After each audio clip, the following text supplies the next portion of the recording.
There's a hot topic going around in the gaming community and has been for a long time, and that is game ownership. Do you prefer to own your games digitally or physically? Personally, I like to own physical copies of games. I grew up in the 90s and early thousands, where the only way to procure a video game was to go to the store, the game store or a big box store. You go to the shelf, and if they have it in stock, then you purchase the game that you want. If you went to like EB Games or GameStop or something like that, then you could buy a used game for a discounted price. It was awesome. You could buy games that someone didn't want anymore, and so they traded it in, got a couple dollars for it, and now you could buy it too and give it new life.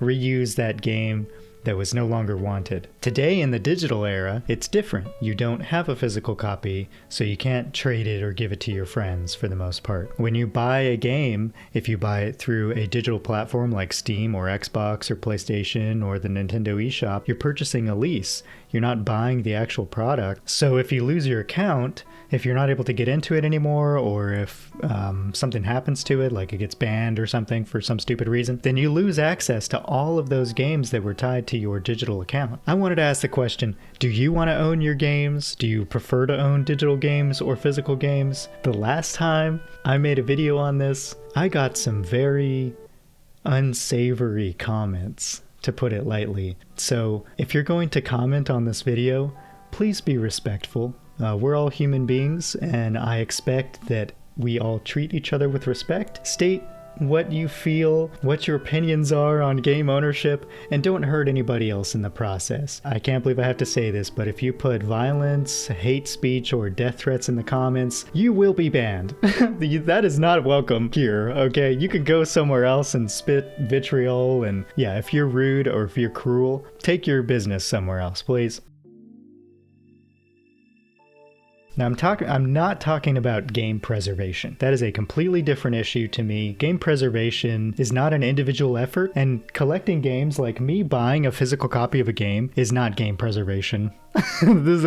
This is capitalism. That's not game preservation. This is just like me buying it so that I can have a copy. Actual game preservation would be getting the base code of the game and putting it in a format that's universally acceptable. And there are some great foundations that do that, like the Video Game History Foundation. That's exactly what they do. They seek to preserve video games for future generations for archival purposes. Games are an expression of human knowledge and experience put into a digital platform. They're a form of art. They're a form of expression that should be preserved like a painting. In 300 years, I feel like Shadow of the Colossus should still be accessible in some way. You know, it's a work of art that so many people put their heart and soul into to build. And some things are masterful human achievements of storytelling, of collaboration, of artistry, of score, of soundtrack. But yeah, at the end of the day, games should be preserved as a matter of human history and technological development. It's important to us. We should preserve games. Collecting games, that's an individual thing.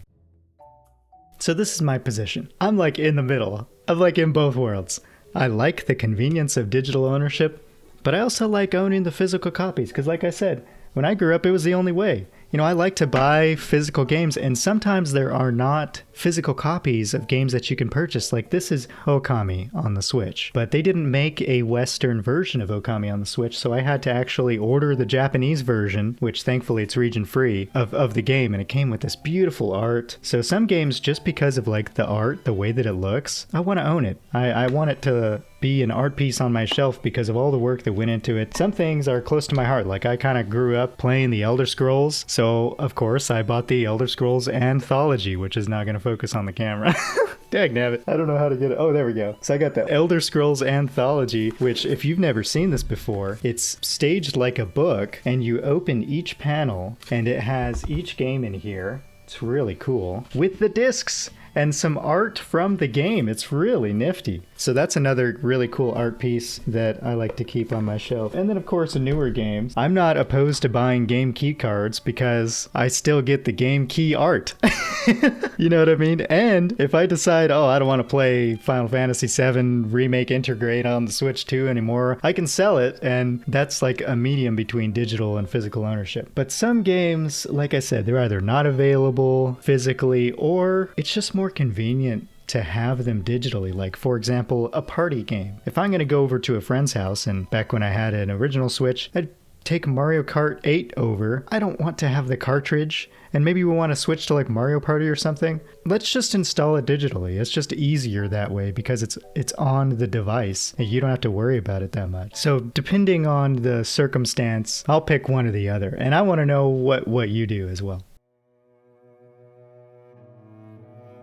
I got a console kind of late, so like my first console was a PlayStation 2. I played the heck out of that thing. But, you know, I didn't grow up with the older consoles. Like, I had a hand-me-down NES and an SNES that I got from my aunt and then a family friend. And I played that a lot, too. So I got a little bit of the history of video games through that. But when I was in my college years, again, I needed either money to pay the bills or I just couldn't take the stuff with me because it was too much. And I ended up selling a lot of my gaming stuff, which partially I regret it. But then at the same time, because I moved so many times throughout the years, it became kind of routine for me to clean up my space and discard the things that I was no longer using or that I didn't appreciate as much as I did when I was younger or in previous years. So I've made it a routine to kind of clean up, sell things, give things away instead of merely accumulating them. But moving so much just made me selective about the things that I would keep and the things that I would discard. My game collection now is very small and most of it is digital, and I'm okay with that. If I were to lose those games as a result of losing my account ownership or something, you know, that would make me really sad. that would suck because that's a lot of money that I've put in over the years into this console, into this platform. I own games on Steam, I own games on PlayStation, I own games on Nintendo, I own games on PlayStation Vita. You know, I still have my PlayStation Vita over there with a bunch of digital games on it that every now and then I'll open and check out again. But thinking about this topic makes me consider, why do I want to own the physical copy of my games? Like, that's my default setting, right? I want to buy the copy, I want to own it, but it's not like a moral thing. So what is it? Why do I want to have a physical thing to say, oh, I have it, I own it, this is mine? Because anything could happen. A thief could break in and steal my gaming collection. God forbid something could happen to my dwelling, and even me, I could pass away, and what's going to happen to my game collection? It's probably just going to be given away or sold. Like, it doesn't really mean that much, you know what I mean? And I'm sure that's true for a lot of people as well. It's like, so what am I doing here? Why am I collecting these things? Why am I accumulating these things? In my previous video, I compared it to Risk of Rain. If you've ever played that game, every time you have enough currency, you can open a chest and get a new item. But the funny thing is about that game, both the first game and the second game, is that the item will literally stick to your person and you'll go throughout the level with it on you. So you can get multiple of the same item. Each item has a different effect, like one item, the healing shrooms. If you stand in place for a period of time, then they'll sprout and they'll heal you. Some things will give you more damage. They'll give you like thorn damage, stuff like that. Really cool game. Awesome game. If you haven't played Risk of Rain or the second game, I highly recommend you check it out. It's an indie game. It's well worth the price. But that's what it feels like to me. I have all these things that I've carried with me through my life. Every time I move, I pack up my things, I put them in a box, I move it to another location, and then I open that box, I unpack it, and I put it on the shelf again. And it's like, some of these things were books. I had, I don't know, 800 books or something, that over the years I've just reduced my collection to a couple bookshelves because I got tired of packing them up and putting them in the box and then unpacking them again over and over and over again. It's like, if I'm not going to reread this book, I might as well just give it away. Like, there's no point in having it if I'm not going to open it up. If it's just going to sit there, then it's doing nothing. It's useless to me, and maybe it can be useful to somebody else. So, you know, I can give it away or I can sell it. But I don't want that to happen to me. I don't want those items to stick to me and not be able to come off until the time comes for me to pass into the earth. Like in Risk of Rain, you don't lose any of your items until you die. It's kind of a silly corollary to real life, and it's a touchy topic because if we're talking about things that people buy, you know, we spend our resources on, our hard-earned money on, and you're telling me that it could get taken away at any time? Yeah, that's actually true for everything. It sucks. But that's just part of life. You could lose and you can gain, and the sunrise and sunset, it could be a different thing every day. Digital versus physical ownership. Let's not beat each other up over whether we prefer one or the other. Like I said, it's much more convenient to own a digital copy than a physical copy. And from what I've heard, apparently you can still download Wii games that you purchased from the Wii eShop, which is 25 years old. I can still buy games on the PlayStation Store on the Vita, and I can download any of the games that I purchased previously on there as well. So that's not to say it's going to be forever, but when the time comes that they announce, hey, we're going under, I'm going to download all those games. I'm going to download them so that I have a quote-unquote physical copy. Oh, and that's another thing. You see this? This is a game cartridge for Final Fantasy VII Crisis Core for the Nintendo Switch. These are all the Nintendo Switch games that I own. These are both physical copies in a way. You know what I mean? Like this, I can download all the Switch games on multiple SD cards, and that's a physical copy. So I have a backup. I can have multiple backups of all my games. So the only difference in my mind between this and this is the fact that this does not have a case with it. And there are no booklets anymore. There's just a case with art, an empty case with art, and a cartridge in it. And nowadays, even the cartridge or even the disc doesn't have the data on it. It's just a download key. So it's not much of a difference anymore. And I understand that people are getting miffed about that. Like, it sucks because I have to have internet access to download the game. I have to have internet access to download the day one patch, the day one update. I have to have internet access to download any future patches, or sometimes the whole entire game. It's like, so I have to be connected to the internet. I live in a city, so that's not difficult for me, but if I lived somewhere else, like out in the boonies where I had to have satellite internet or where I didn't have internet at all, that would be a bummer. I'd probably still be on the previous generations of consoles. And with something like the Switch, you kind of have to leave it idle while you're downloading, or it's going to interrupt the download because it's using processing power. I can't play games while I'm downloading if it's taking like 3 days. I can't play games for 3 days. That's crazy. So yeah, I get it. I understand. I really do. But my point in bringing this up is that we shouldn't treat each other poorly because we prefer one or the other. Eventually, it's all probably going to be digital ownership, which is kind of a bummer. But that's just the way that things are going. And even though I can rail and harp against it, money talks, man. It's a money thing. It's really, at the end of the day, these are corporations. They're trying to make a buck, $1 million, $1 billion.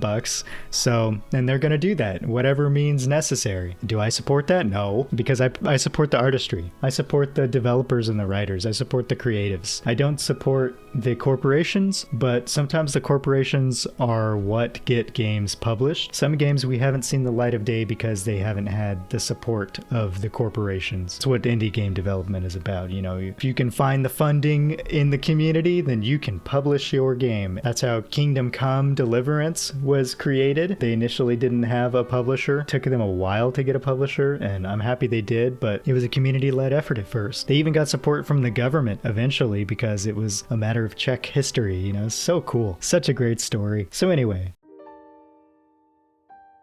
But my whole point in bringing this up in the first place is that everything that I own, whether it's digital or whether it's physical, is temporary. At the end of the day, when my body turns to dust and everything else is lost, the only thing that I can carry with me, that I can pass on to my friends, to my family, to future generations, are the experiences that I've had with those games. The time that I've had, the stories that I've learned, all the cultures that I've interacted with as a result of playing games and learning new things and role-playing as different characters, you know, laughing and crying and getting angry at the bad guy or getting frustrated with the game mechanics and eventually overcoming seemingly impossible odds. Those are things that can't be taken from me. Even if I lose my entire gaming collection, digital or physical, I can capture those stories. I can share them. I can reform them into new stories that I've come up with as a result of that influence that I've received and continue on the legacy. So that's the point, is the important part about video games. Some of them will be lost to time, and that's sad and that's unfortunate, just like some art was lost to time. But the inspiration that passed down through human generations from each instance of art that graced our world still exists. It exists inside the human spirit, inside the human soul, and that is indomitable. So I want to encourage you to enjoy your game. Enjoy this entertainment medium because it is all temporary. Everything is all temporary. You know, make the most of what you got. Don't hurt hurt other people as a result of your opinion about something. It's all temporary, including us. So as we have these conversations, let's keep that in mind. Let's stay wise in our dealings with other people. Yeah, let me know in the comments if you agree with this perspective of treating each other right. You better. But if you don't agree, that's okay. No hate, no shade. It's fine. Yeah, if you're interested in my other video on game ownership, which I did not state very clearly, I think that's why there was so much anger and vitriol in the comments that have since been deleted or banned. But yeah, you can check that out here. If you're interested in other videos like this, where I just discuss game culture, the importance of gaming, and what it can do to contribute to your life, moral and existentially philosophical things, check out my playlist of Cows and Reflects. I release a video once a month because I have a full-time job and this is just a hobby, so I hope you enjoy it. If you enjoyed this video, thank you. Let me know your thoughts below. Appreciate you being here. See you next time.